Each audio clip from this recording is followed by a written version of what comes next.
माँ तू सबसे प्यारी है, माँ तू जग में न्यारी है। माँ तू सबसे प्यारी है, माँ तू जग में न्यारी है। अपने आंचल में रखना, अपने आंचल में रखना। हमें वरदानों से भरना। माँ तू सबसे प्यारी है, माँ तू जग में न्यारी है। माँ तू सबसे प्यारी है, माँ तू जग में न्यारी है। पिता, पुत्र और पवित्र आत्मा के नाम पर आमेन। आप सबों को जय यीशु। प्रकाशन ग्रंथ अध्याय 15 का वाक्य 5 से 8 तक वचनों को आज हम लोग मनन चिंतन करेंगे। बीती क्लास में हम लोग प्रकाशन ग्रंथ अध्याय 15 वाक्य 1 से 4 तक मनन चिंतन किया था। वाक्य 1 में हम लोगों ने देखा 7 स्वर्गदूत जो ईश्वर के मंदिर से निकलता हुआ, 7 स्वर्गदूत विपत्तियों को लेकर के निकला था।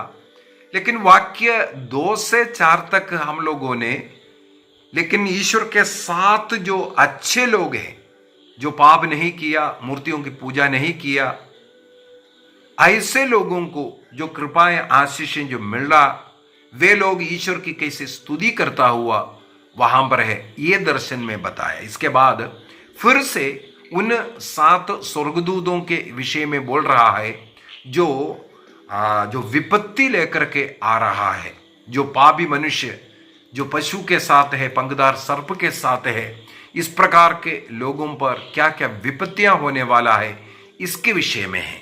तो आज हम लोग प्रकाशना ग्रंथ रेवलेशन चैप्टर 15 वर्स 5 to 8 हम लोग मनन चिंतन करेंगे।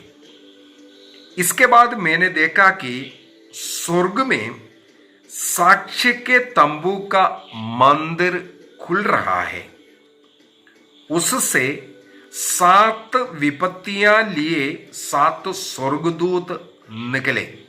हम लोग इसी अध्याय का वाक्य 1 में पढ़ा था। मैंने स्वर्ग में एक महान एवं आश्चर्यजनक चिन्ह देखा, 7 स्वर्गदूत 7 विपत्तियां लिए थे। वहां बोलने के बाद ईश्वर की स्तुति आराधना के विषय में चला गया था। स्वर्ग क्या वो सुंदरता दर्शाते हुए फिर से वाक्य 5 से वहां पर फिर से शुरू कर रहा है। इसके बाद देखा साक्ष्य के तंबू का मंदिर खुल गया है। ईश्वर का निवास स्थान को, उस मंदिर को वो खुला हुआ देख रहे हैं। जैसे हम लोग प्रकाशना ग्रंथ उसके अध्याय 11 के अंदर वहां पर मंदिर खुला, वहां पर ईश्वर की विधान की मंजूषा देखा। इसके बाद 12 में महिला को देखा। इसके अंदर हम लोगों ने मनन चिंतन किया उस ईश्वर के मंदिर में। इसका मतलब नया विधान की वो मंजूषा मां मरियम का और कलीसिया का प्रतीक भी हम लोग वहां पर पढ़ा था। यहां पर फिर से ईश्वर का विधान का वो तंबू का मंदिर खुल गया, उससे 7 विपत्तियां लिए 7 स्वर्गदूत निकले। अभी जो अधार्मिक जीवन जीने वाले उन लोगों को, जो मसीह से जुड़े हुए जीवन नहीं, कलीसिया से जुड़े हुए जीवन नहीं, उसका विरोध करने वाले, उनके ऊपर आने वाले क्या क्या दंड है, इसके विषय में, उन स्वर्गदूत का वस्त्र के विषय में अगला, वे स्वच्छ और उज्जवल चालटी पहने थे। हमें मालूम है प्रकाशना ग्रंथ अध्याय 1 के अंदर चालटी का वस्त्र पहने हुए मेमने के विषय में लिखा हुआ था। वहां पर जो मेमना ईसा मसीह का वस्त्र के समान, यहां पर स्वर्गदूत का वस्त्र भी बताकर रख दे रहा है। एक तो वो स्वच्छ है, पवित्र है, इसके बाद उज्जवल चालटी पहने थे और उनके अगला वक्षस्थल पर स्वर्ण मेखलाएं बांधी हुई थी। वक्षस्थल पर स्वर्ण मेखलाएं बांधना यह पुरोहिताई का दर्शन।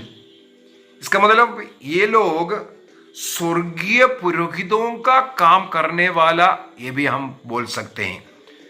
जैसे प्रकाशना ग्रंथ 1 के अंदर, 1 वाक्य 13 के अंदर ईसा मसीह का दर्शन के समान इन स्वर्गदूतों का दर्शन करना, एक तो वो ईश्वर के साथ, मसीह के साथ जुड़ करके रहने वाले, उनकी सेवा करने वाले, ये बताने के लिए, और उनके वक्षस्थल पर बांधने वाले वो स्वर्ण मेखलाएं, वो पुरोहिताई कर्म भी कर रहा है, ये दिखाने के लिए, राजकीय पुरोहित कर्म भी वो करता है, ये दिखाने के लिए युगांत का वो जो लिटर्जिकल कार्य यहां पर दर्शा रहा है। ईश्वर स्वर्ग में जिस प्रकार स्वर्गीय पुरोहित वो जो लिटर्जी को करने का वो कार्य को बता रहा है। इसके बाद वाक्य 7 में जाकर के 4 प्राणियों में एक ने, हम लोगों ने स्वर्ग का उस सदस्य सबों को पढ़ा है। ईश्वर के वेदी के सामने 4 प्राणियों को खड़ा हुआ। अभी मुहर खोलने के समय को यह थोड़ा याद कीजिए। मुहर खोलने के विषय में प्रकाशना ग्रंथ अध्याय 6 के अंदर, रेवलेशन चैप्टर 6 के अंदर 1 से 8 तक के वचनों में हम लोग मुहर खोलने के विषय में, वहां पर एक एक प्राणी जब मुहर खोलने के समय पर एक एक विपत्तियां लाता हुआ, उसी प्रकार यहां पर भी 4 प्राणी के विषय में लिखा हुआ है। वहां पर मुहर खोलने का एक और बात मैंने पूर्व क्लास में भी बताया था, चाहे मुहर खोलने की बात हो या तुरही बचाने का हो, या ये तीसरा ये प्याला हो, क्रोध की प्याला, ईश्वर की क्रोध की प्याला है ना, ये एक दूसरे से थोड़ा मिलता जुलता है। ये तीनों विधर्मियों को दंड देने का है, इसलिए कई चीजें मिलता जुलता ही बताएगा। जैसे हम लोग तुरही के समय पर मुहर खोलते वक्त उसका कंपेयर किया था। अब इन दोनों को कंपेयर करते हुए प्याले में क्या हो रहा है, और प्याले के एक और सुंदरता यह है, निर्गमन ग्रंथ के अंदर जैसे मूसा नबी के द्वारा इजरायली लोगों का जो मुक्ति हुआ था, उसके साथ भी तुलना है। उस मुक्ति के लिए मिस्र देश में 10 विपत्तियां पड़ा था, उसको भी यहां पर सम्मिलित किया है। इसका मतलब विधर्मियों के ऊपर जो विपत्तियां अंतिम समय पर जो होने वाला है, उसका भी एक प्रतीक था मिस्र देश में जो विपत्तियां हुआ, और उसको भी यहां पर बताएंगे। थोड़ा सा पढ़ते हुए जाते हैं। 4 प्राणियों में एक ने 7 स्वर्गदूतों को 7 सोने के प्याले दिए, जिनमें युग युगों तक जीवित रहने वाले ईश्वर का क्रोध भरा हुआ था। क्रोध भरा हुआ 7 प्याले इन 4 प्राणियां स्वर्गदूतों, 7 स्वर्गदूतों को दिया। वाक्य 8, ईश्वर की महिमा और उसके सामर्थ्य के कारण मंदिर धुएं से भर गया, और कोई तब तक मंदिर में प्रवेश नहीं कर सकता था जब तक 7 स्वर्गदूतों की 7 विपत्तियां पूरे ना हो जाएं। यहां पर 7 स्वर्गदूत, 7 जो क्रोध भरा हुआ, ईश्वर का क्रोध भरा हुआ वो प्याला लेने के विषय में 4 स्वर्गदूत ने इन 4 प्राणियों ने इन 7 स्वर्गदूतों को ये दिया है। अगला ईश्वर का उस मंदिर के विषय में। अच्छा, ये यहां पर ये प्याला उसका कुछ और है। यदि हम लोग निर्गमन ग्रंथ अध्याय 27 वाक्य 3 को पढ़ेंगे, वहां पर ईश्वर के वेदी पर जो कुछ है, 4 सींग 4 कोणों पर है, और वहां से राख उठाने के लिए जो बर्तन बनाना है और अन्य कोई भी सेवा कार्य के लिए जो भी बर्तन है, कुछ भी है वहां पर, ये सब के सब एक ही धातु का बनाना था, एक ही मेटल का बनाना है। अगर सोना है तो सबका सोने का बनाना है, चाहे वहां राख इकट्ठा करने वाला वो जो बर्तन क्यों ना हो, वो भी सोने का मरना है, क्योंकि वेदी पर जो कुछ सेवा करने के लिए इस्तेमाल करेगा वो सब के सब एक ही चीज का होना चाहिए। तो यहां पर वो जो पात्र बताया वो उसके साथ भी तुलना कर रहा है। वेदी का सेवा में उपयोग करने वाले, चाहे वो राख उठाने वाला बर्तन क्यों ना हो। और साथ ही साथ नबी यिर्मयाह का ग्रंथ अध्याय 25 वाक्य 15 में और प्रकाशना ग्रंथ अध्याय 14 वाक्य 10 में भी हम लोगों ने देखा क्रोध का मदिरा पिलाने के विषय में, ईश्वर का क्रोध का मदिरा पिलाने के विषय में। तो उसके साथ मिलता जुलता यहां पर ईश्वर का क्रोध भरा हुआ वो प्याला उन्हें पकड़ाते हैं। अगला हम लोगों ने पढ़ा ईश्वर की महिमा और उसका सामर्थ्य के कारण मंदिर धुएं से भर गया था करके। धुएं से भरा हुआ मंदिर का प्रतीक पुराने विधान के अंदर हम लोग कई बार देख चुका है। निर्गमन ग्रंथ उसके अध्याय 40 वाक्य 34 से 35 तक ईश्वर जब बादल के रूप में उतरते हैं, पूरा मंदिर इस प्रकार भर जाते हैं, प्रभु की महिमा को दर्शाते हैं। उसी प्रकार राजाओं का पहला ग्रंथ first king chapter 8 verse 10 to 11, पहला राजा अध्याय 8 वाक्य 10 से 11 तक। इसी प्रकार जब इस्यास नबी को जब दर्शन मिला था, इस्यास का ग्रंथ अध्याय 6 वाक्य 4 के अंदर भी हम लोग पढ़ते हैं आइज़ाया चैप्टर 6 वर्स 4। इसका मतलब है इन सभी जगहों पर हम लोग पढ़ते हैं कि ईश्वर की महिमा को, उनके उपस्थिति को दर्शाने के लिए इस प्रकार ईश्वर की महिमा दिखाई दिया, उनके सामर्थ्य के कारण धुआं मंदिर में भर गया, यह सब जो बता रहा है। इसके बाद अगला चीज बताकर दे रहा है, जब तक ये विपत्तियां खत्म नहीं होगा तब तक किसी को मंदिर में प्रवेश करने का अनुमति नहीं है, कोई प्रवेश नहीं कर सकता। इसका क्या मतलब है? जब तक जो अंतिम न्याय होगा, अंतिम न्याय के समय पर, अभी तो करुणा का समय है, ये करुणा का समय, चाहे कितना भी बड़ा पाप आप क्यों ना किया हो, अब पश्चाताप कर लो, प्रभु के पास लौटने का समय है। ये करुणा का समय, प्रभु ईसा मसीह के मृत्यु के बाद अभी उनके पुनरागमन तक का समय करुणा का समय। हमें प्रभु के पास लौटने का अवसर है।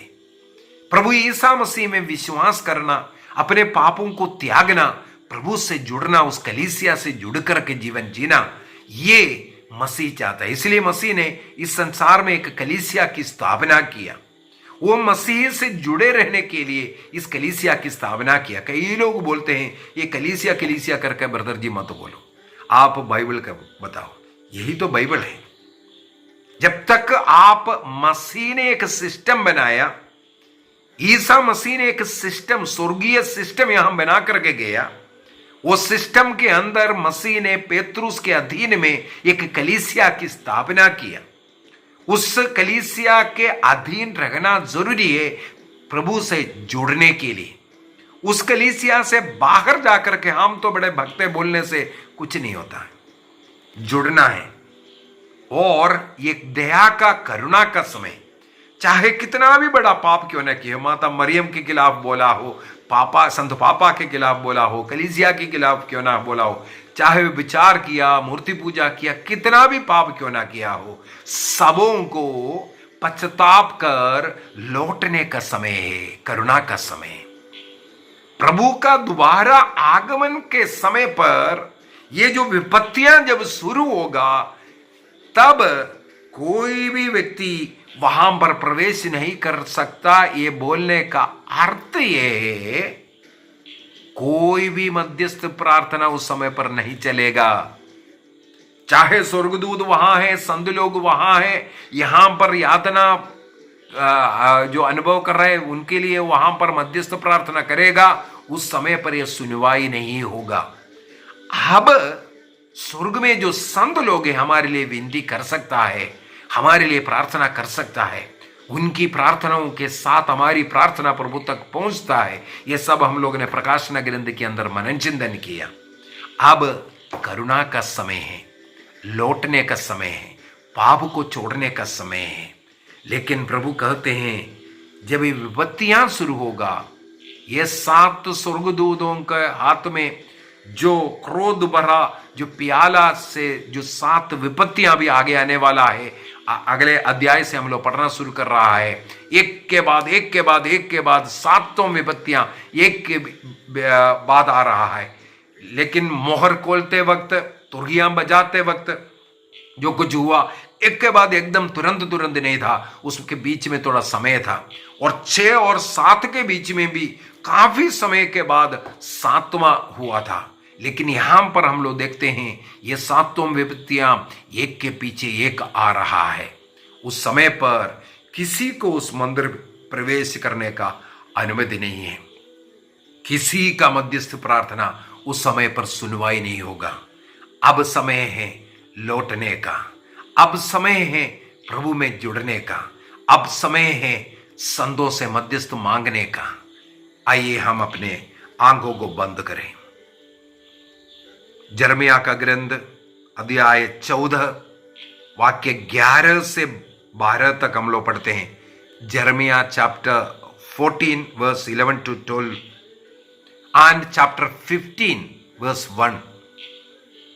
प्रभु बता करके दे रहा है सामुएल भी आ जाए, मैं उनकी प्रार्थना नहीं सुनूंगा। ऐसे एक समय है जहां प्रभु मध्यस्थ प्रार्थना नहीं सुनेगा।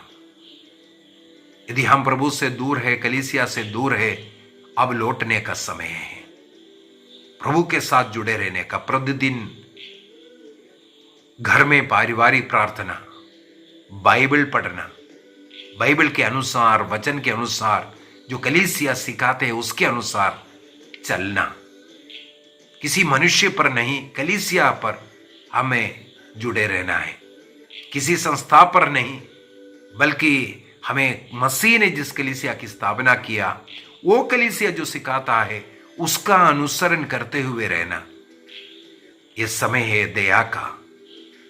यदि हम नहीं सुनता है, यहां जर्मिया के द्वारा भी बताकर दे रहा है, प्रभु उनका मध्यस्थ प्रार्थना ना सुनने का समय आ रहा है।